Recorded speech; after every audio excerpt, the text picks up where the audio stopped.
everyone. I hope you're having a fabulous day today. Today, I thought we'd start Who is Stealing the 12 Days of Christmas by Martha Freeman. We only have about 9 days away from Christmas, so I thought maybe we'd try this story and see if we can get through it before Christmas.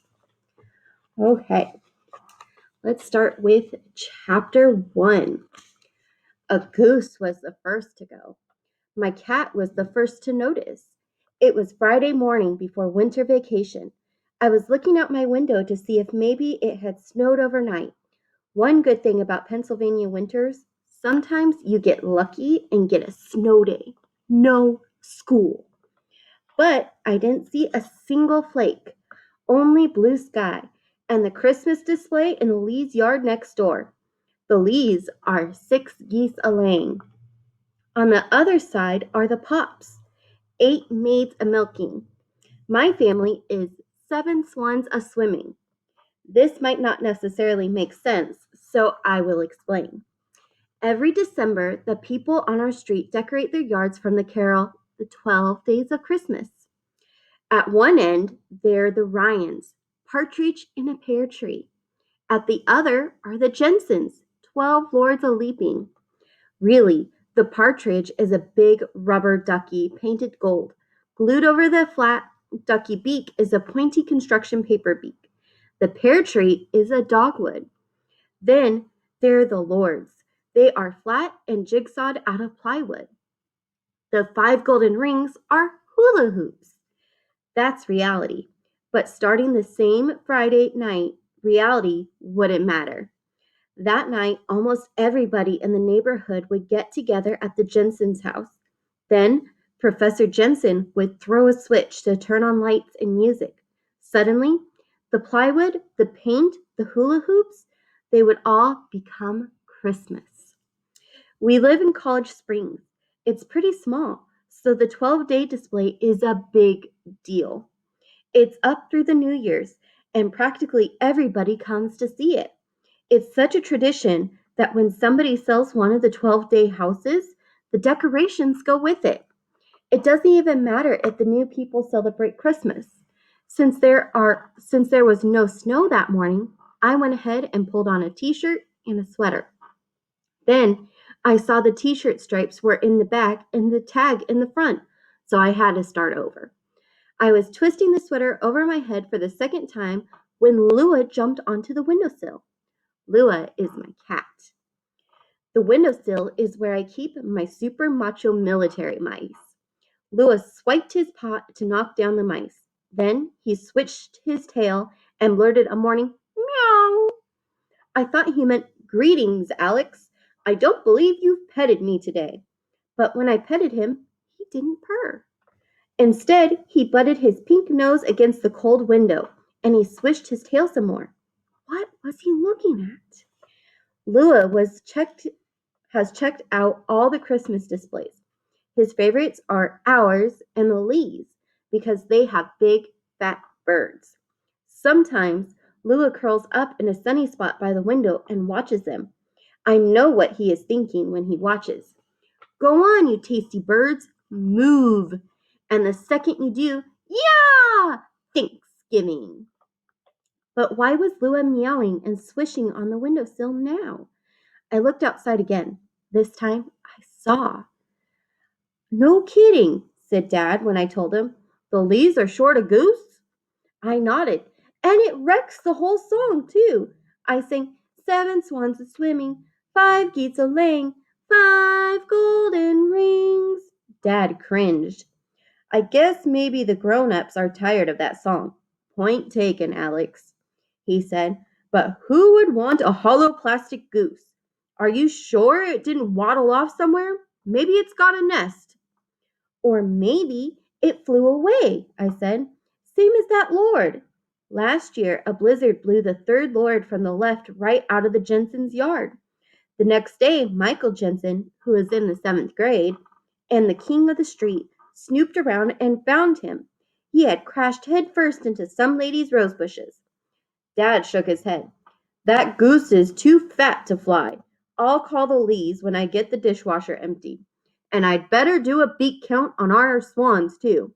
Maybe it's the start of a Christmas crime wave. Dad was making a joke. He said, I know all about crime in College Springs.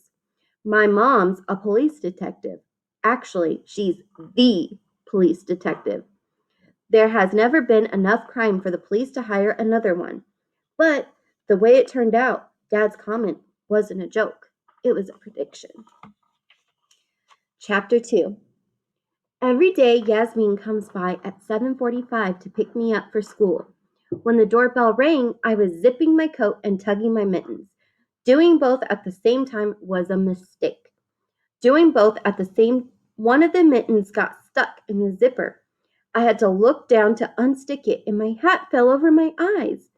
Blind, I tried to open the door for Yasmin, but when I grabbed, there wasn't a door handle. The when I grabbed wasn't the doorknob, it was the umbrella handle. I yanked. The umbrella came out of the stand. I fell backward onto my tailbone.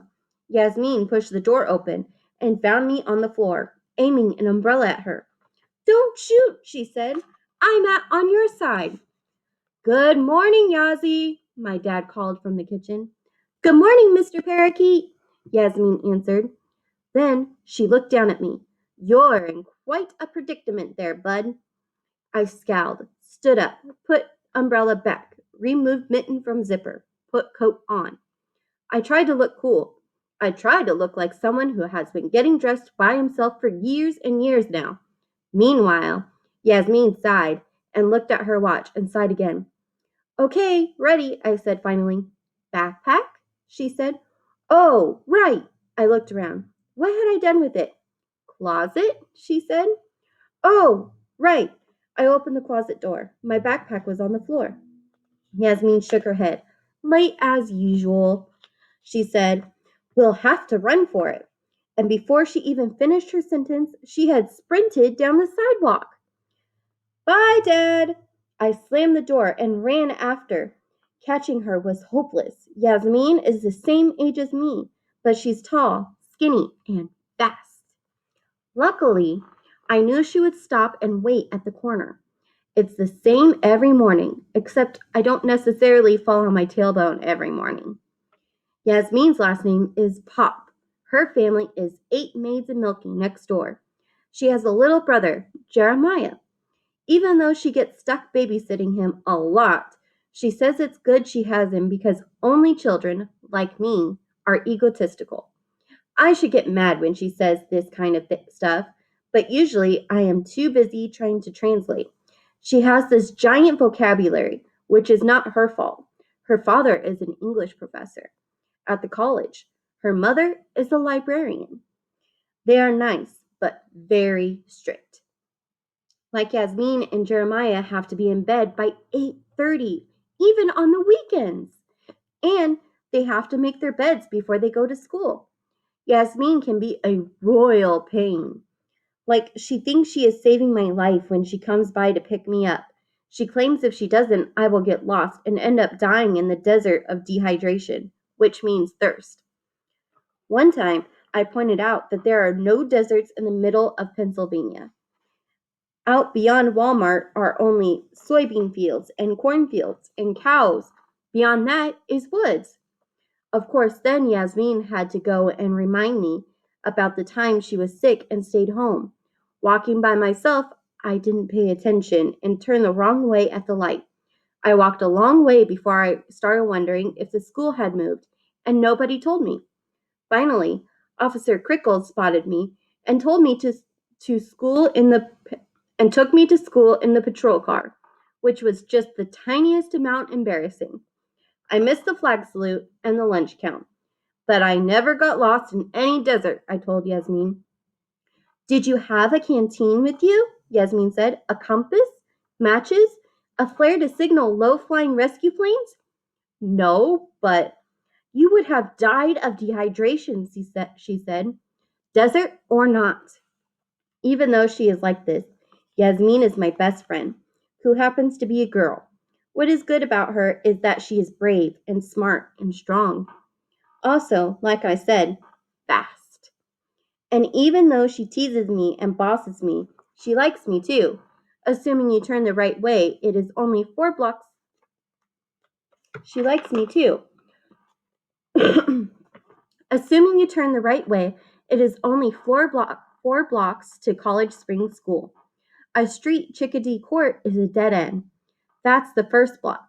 So first we pass the 12-day houses, then at the corner, the 13th house is the oldest house on the block and smaller than any of the others. It's where Bub lives.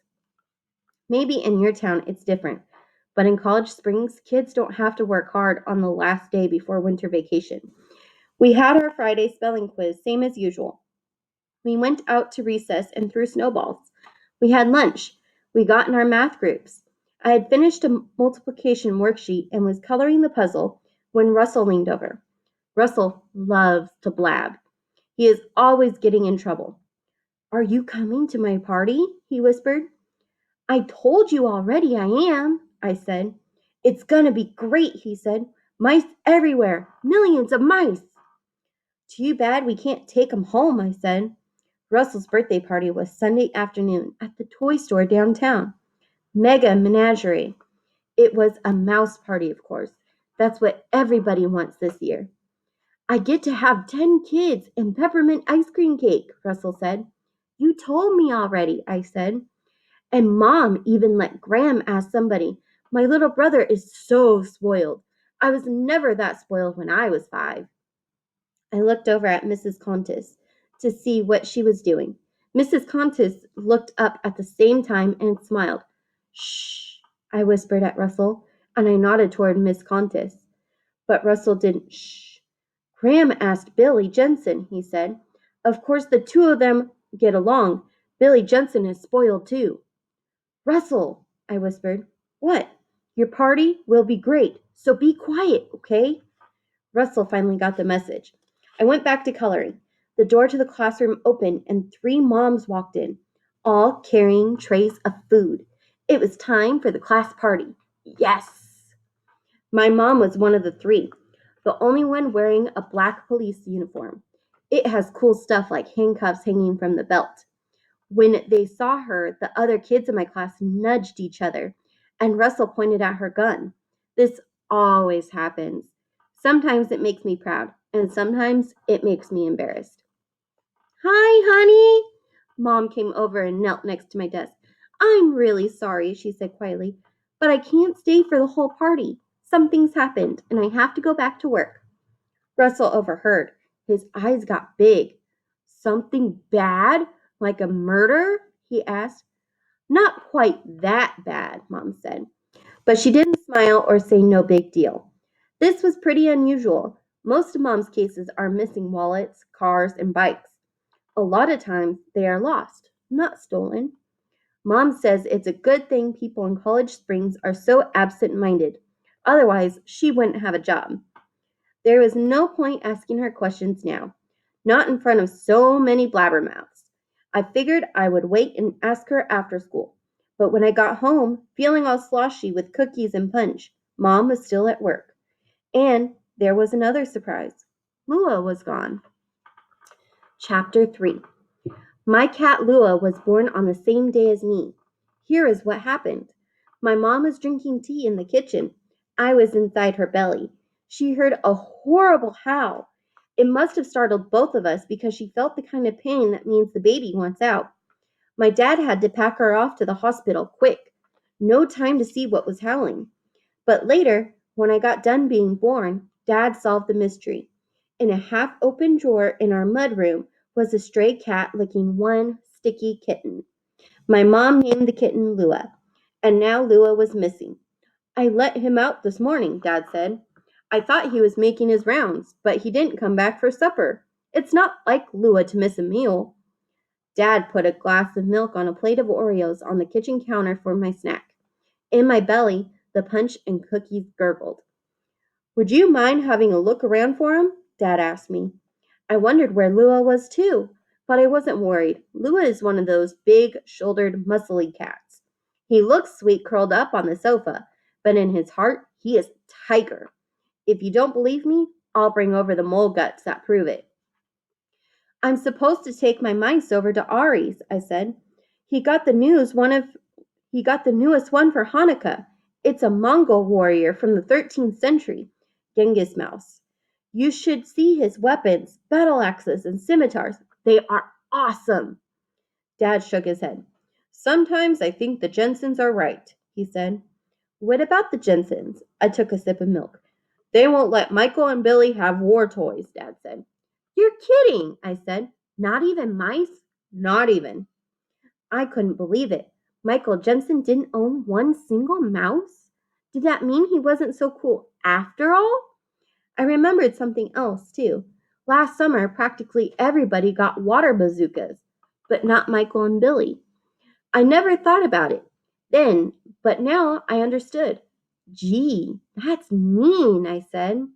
I wouldn't call it mean, Dad said. Different parents have different ideas about raising kids, and the Jensens have a point. There's too much violence in this world. I don't know about too much violence. All I know is mice are amazing. I shook my head. Poor Michael, poor Billy.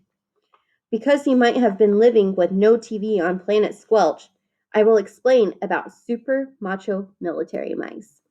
They are little stuffed animal guys with big pink ears. Each one is dressed in a combat uniform and carries its own tiny weapons. Some of them come with transportation too, like a horse or a tank.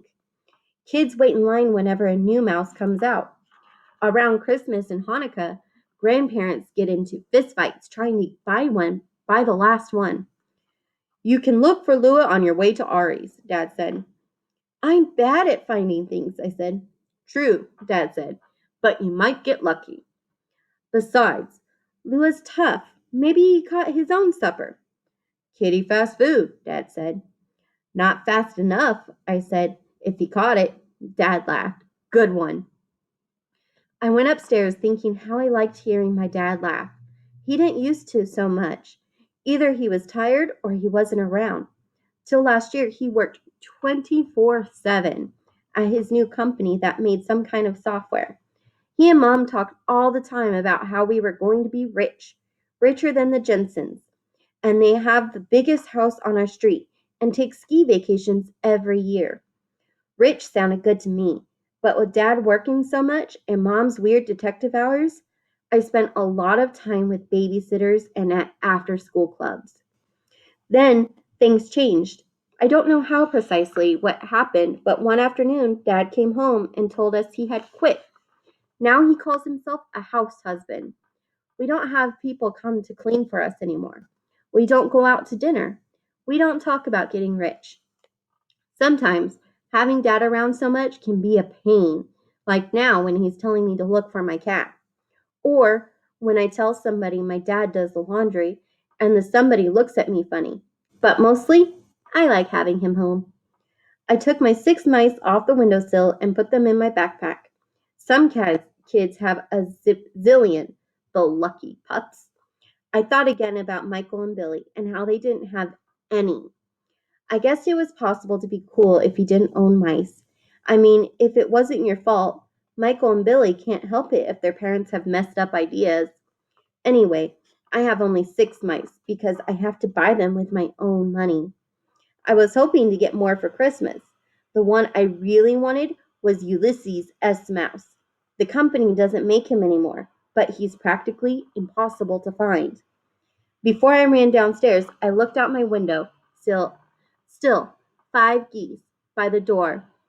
By the front door, I stopped to ask Dad. I did call over there this morning, he said. Marjorie Lee hadn't even noticed. You know how she is. Are they going to replace it by tonight? I asked. She was going to try, Dad said. But where do you get a big goose on short notice? I flung the backpack over my shoulder and walked out the front door. It wasn't that cold this afternoon, and Lua has a couple of favorite sunny spots. One is the porch swing at the D'Agostino's. I looked, but he wasn't there. The second is down the street at the Sicoras, the bird bath in the backyard.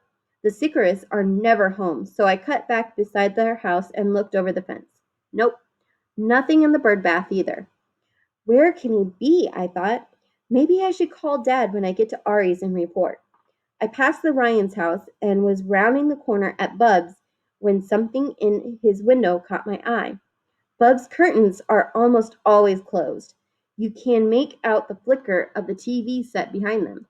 But this didn't look like a flicker. It looked like an orange tail. I braked fast. Was that Lua's tail? Why would Lua be at Bub's house? Was it like a kidnapping? I mean, a catnapping? All right, and we will stop there today, everybody. I hope you all have a fabulous day. Bye.